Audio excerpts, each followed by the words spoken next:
Break के बाद Ukraine के हालात पर नजर डाल लेते हैं। कीव के महाज पर यूक्रेनी और रूसी अफवाज के बीच घमासान जारी है। रूसी फौज की पेशकदमी को रोकने के लिए यूक्रेन की मज़ाहमत जारी है। रूसी फजाइया और बर्री फौज को कीव का मुहासरा करने में कामयाबी हासिल नहीं हुई है। रूसी फौज को एबहाम में मुब्तला करने के लिए यूक्रेनी फौज सड़कों के नाम की तख्तियां हटा रही है। इस बीच गैर मुल्की न्यूज एजेंसी के मुताबिक गोलियों के तबादले में एक 6 साल बच्चा जाँ बहक हो गया। कीव में झड़पों में कई अफराद जख्मी हुए हैं। जराये के मुताबिक अब तक तकरीबन 250 अफराद जंग में मारे जा चुके हैं।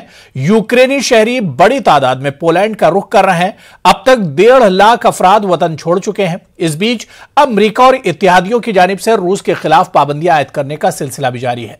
अमेरिका और इत्तेहादियों ने रूस के बैंकों को सॉफ्ट सिस्टम से अलग कर दिया है, जिसे रकम की तरसील में रखना पड़ेगा।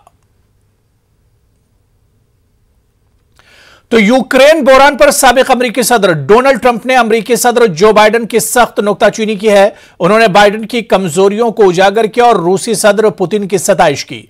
ट्रंप ने कहा कि मसला यह नहीं है कि पुतिन ज़हीन है, बल्कि मसला यह है कि हमारा लीडर गूंगे और खाइफ हैं।